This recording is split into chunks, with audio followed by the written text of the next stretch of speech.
The water came and went 2 months after the June floods. Farmers once again scramble for water. Now, Channel 5 Sierra Pizarro live in our studio with more on what they have to do to protect their livelihood. Sierra? Dina, Oscar, irrigation is a farmer's saving grace in dry times like we're experiencing today. One Hidalgo irrigation district says they have to pump out water all day, every day to keep the crops alive. Late June was a disaster to many. To some farmers, though, it was what their land needed. It helped a lot. You know, the grass came out really rich. It came out greener. It was fuller, so that really helped. But, you know, that was only one time that it rained, and it hasn't rained since. Right after a big storm of rain that came through and water just ran off, the farmers all dry out at the same time. The land dries out at the same time also. Same way it got wet, it dries out immediately, and we have to start pumping to all the farmers.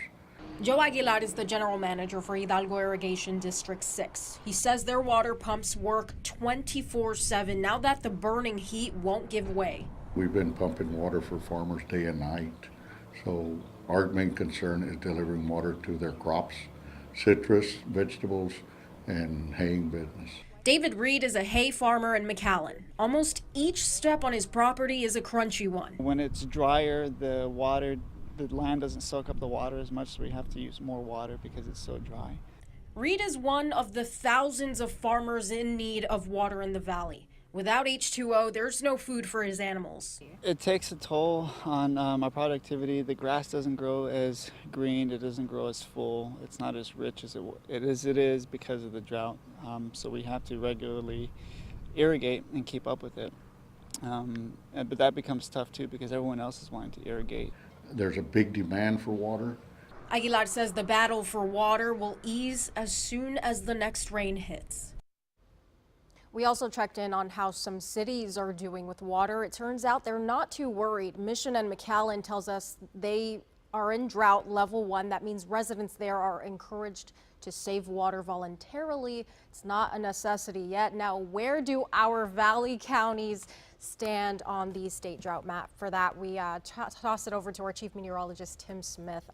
What can you tell us? Well, it's interesting. After all that rain back in June when we were so flooded, and now the situation's completely different. Look at the map, and now we're considered abnormally dry across almost all of the valley. The lone exception, the northeast corner of Willacy County, Raymondville eastward toward the coast. Some cotton fields out there that are doing okay, but aside from that, abnormally dry across the valley. Look to the northwest, though. Look how this is just kind of working its way down the river. Moderate drought around Falcon Lake. Severe drought on the north end of Falcon Lake and up around Laredo.